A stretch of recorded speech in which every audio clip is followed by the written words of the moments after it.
When I was first building my portfolio, I kept hearing terms like yield and yield on cost, and then also dividend CAGR. It took a while to figure out what those were, and even longer to figure out whether I should focus on one or the other or both. So today's video is going to focus on dividend growth versus dividend yield and try to answer the question, which is better? The short answer is, it depends. If you want to hear more, stay tuned.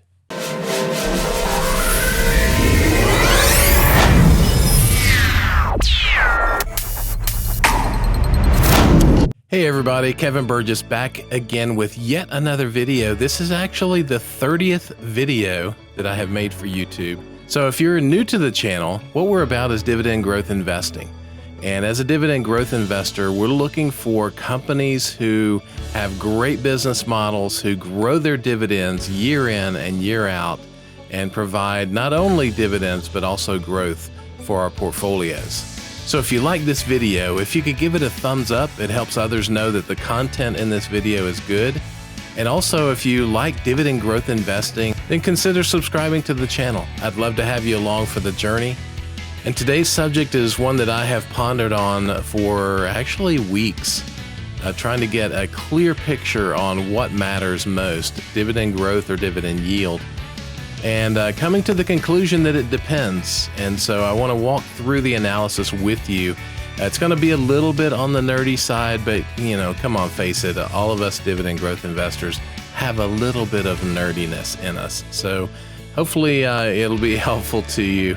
So we're going to walk through some examples. We're going to look at definitions for dividend yield on cost, and dividend CAGR. Then we're going to take those and we're going to put those in a model and try and decide which one is better and at what point in our lives is one better than the other. So with that being said, let's get started. So today's discussion is about dividend growth versus dividend yield and which one is better. And we've come to the conclusion that it depends. And so we want to walk through the scenarios here and determine which is better for you at your particular point in life. We're going to define dividend yield. We're going to define dividend yield on cost as well as dividend CAGR, just so that we're all on the same page in terms of what these things mean. And then it's easier to apply the logic moving forward. So you'll notice on this slide, dividend yield is dividends paid per share divided by the stock price, and it's expressed as a percentage. And, to be honest, I can't tell you how many discussions I've had with people who think that the dividend yield is what is declared by the board. They think that it's the percentage. So, for instance, if you have a $100 stock and it has a 4% yield, they believe that if it's $100 at 4% and then it rises to $200, then it's going to still be at 4%. And instead of paying $4 on $100, it would now pay $8 on $200.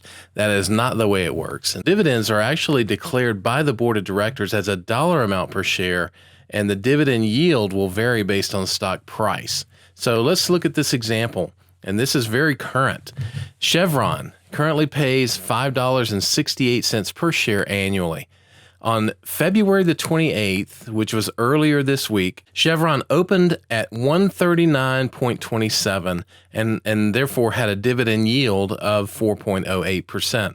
The way you get that is you take the $5.68 declared by the board, divide that by 139.27, and you get 4.08%. However, on March the 3rd, merely 3 days later, Chevron opened at 152.26 and had a dividend yield, therefore, of 3.73%, which is the $5.68 divided by the new price of $152.26. So you see that the dividend yield will actually move in accordance with the stock price. Moving on then to dividend yield on cost, we're saying that is dividends paid per share divided by the stock purchase price. So in this case, you have purchased the stock. And so let's walk through the example here. Chevron currently pays that $5.68 that we mentioned earlier. We again repeat that on February the 28th, they open at 139.27 with a yield of 4.08%. The difference here is that in this example, you purchased Chevron at the opening price of 139.27 on February 28th. On March the 3rd, even though the Chevron price opens at 152.26, your yield on cost is still 4.08% because neither the dividend payment nor the purchase price has changed. So yield on cost rose when the company raises its dividend per share, or we could even add an or here, or you add shares into your portfolio, changing your purchase price, your average purchase price. So that's dividend yield on cost. Now let's look at dividend CAGR. Dividend CAGR is the growth of dividends paid by a company over a certain period expressed on an annual basis. And I thought maybe the best way to look at this was to pull Johnson & Johnson. Johnson & Johnson is probably one of the most consistent dividend growers in the country. You see that the one-year dividend growth rate on Seeking Alpha is 5.28%. Well, at the bottom of the slide, you see the historical dividend payout amounts and their annual growth.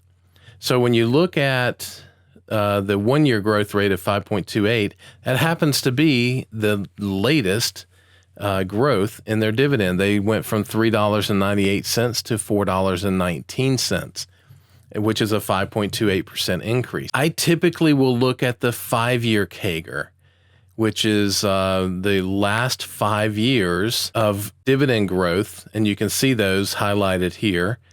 And remember, this is compounded, so it's not really an average, but it's a compound annual growth rate.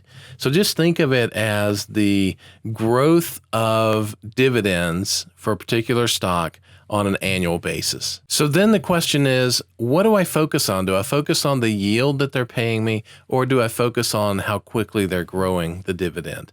Well, let's dig a little deeper. In order to answer this question for you, it's important that you write down the goals of your portfolio, and it'll help determine which investments are preferable for you.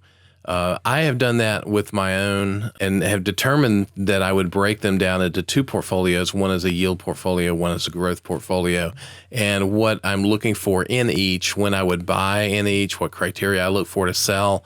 So there's a lot of detail in those written documents. They keep me focused, and they keep me from doing things that is outside of what the purpose of those funds are. So in short, as we've said, it depends on which one you should focus on. And it depends on, is retirement close or far away? Time plays a significant role in this answer. And there are also 2 components to this that some people miss. Most people will look at just the income side, and they'll say, wow, this is paying a higher dividend, and so therefore I'm going to go after this dividend, as opposed to looking at the combination of dividend yield versus dividend growth. We're going to look at actually 2 components. One component is the income, and that's an important component, but another component that is sometimes missed and is as important as income. What is the portfolio value look like in 20 years? And so we're not only looking at what am I getting paid on an annual basis for income, we also want to know what the principal, what the portfolio value is at the end of the equation. So this next chart is based on assumptions that are listed at the bottom of the page. I assumed that there was going to be $1,000 initial investment, no further investments, because I didn't want to complicate it too much. And I also felt that it was easier to talk about these in terms of a portfolio of stocks rather than individual stocks. So you'll see that the assumptions are that a yield portfolio would actually receive 5.2% yield and a 5.6% compound annual growth rate. The growth portfolio, we said, would have also $1,000 investment, and it's going to get a yield of 2.6%, but yet is going to grow by 10% over time. So what are some takeaways from this graph? Well, first, the yield portfolio pays more in dividends initially, but grows those dividends more slowly. That's pretty self-evident, but you can see that on the gold line or the orange line in the chart. The next thing to point out is that the growth portfolio pays less dividends initially, but grows those dividends more quickly. Ultimately, around year 18, the growth portfolio eventually catches the yield portfolio, as you can see on the chart here. And so basically at year 18, you would get the same dollar amount from both portfolios regarding dividends. However, it's important to point out that for the first 18 years, you're going to get more in dividends from the higher yield stock than you would from the higher growth stock. And that's shown in the area here between the two lines, highlighted with this red. That is going to be higher dividends that you'll receive for that first 18 years. So when you look at just the annual income, you look at it and you go, wow, I'm going to get more dividends over the first 18 years. It will eventually catch it and then overtake it. But how many years then after that will it take to get the same amount of dividends that I got in the first 18 years? So, great question, but it's not the whole story.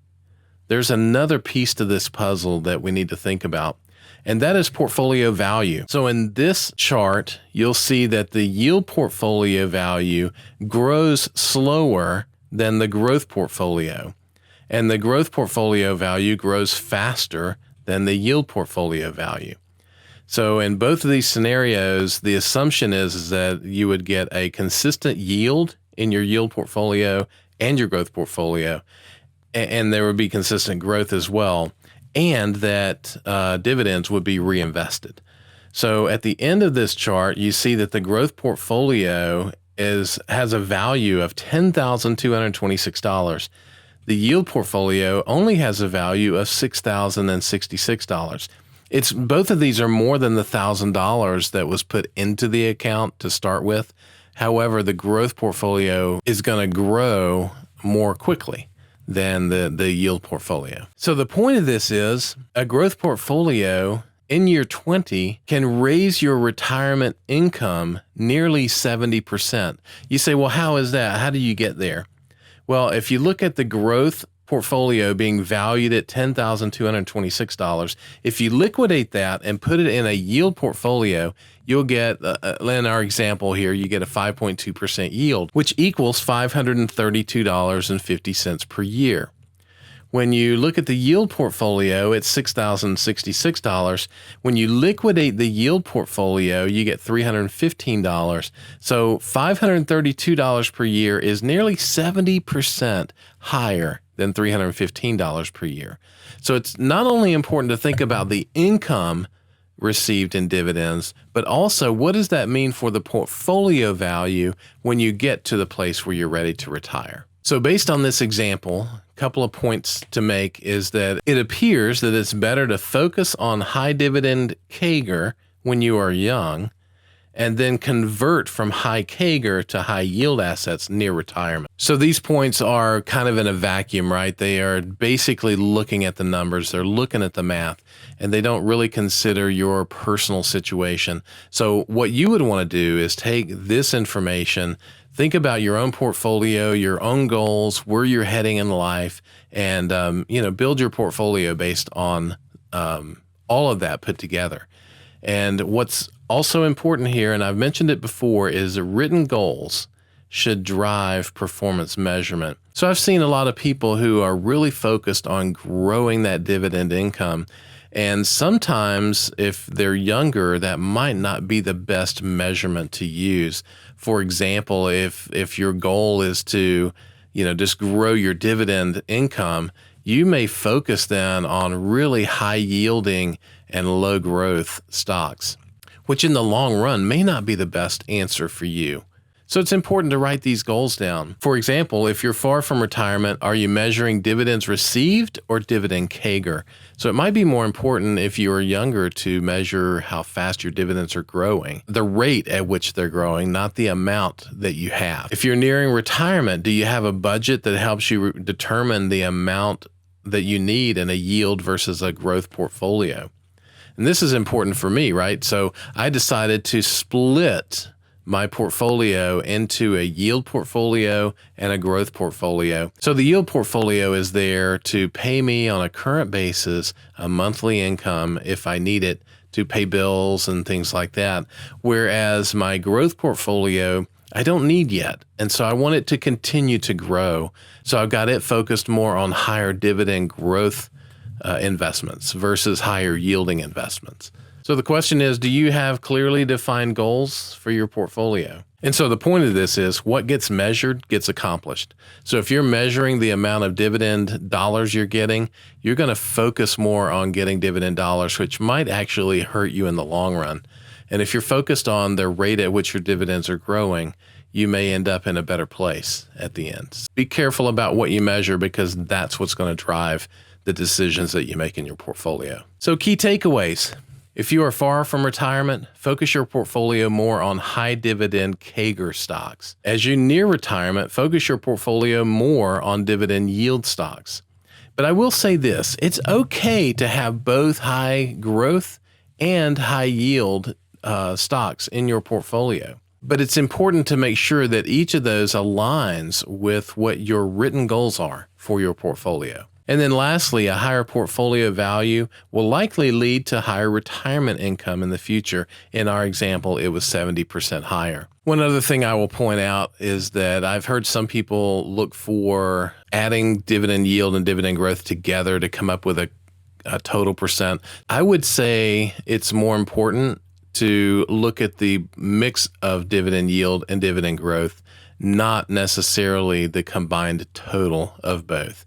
So, if you have a 5.2% yield and a 5.6% growth to get 10.8%, if you had a 2% yield and an 8.8% growth, you end up with the same total, but you will end up in a different place in 20 years than you would with the 5.2 and the 5.6. So it's important for you to make sure that you understand what the blend between yield and growth is, not just the total of the two, and that blend matches what your written goals are for your portfolio.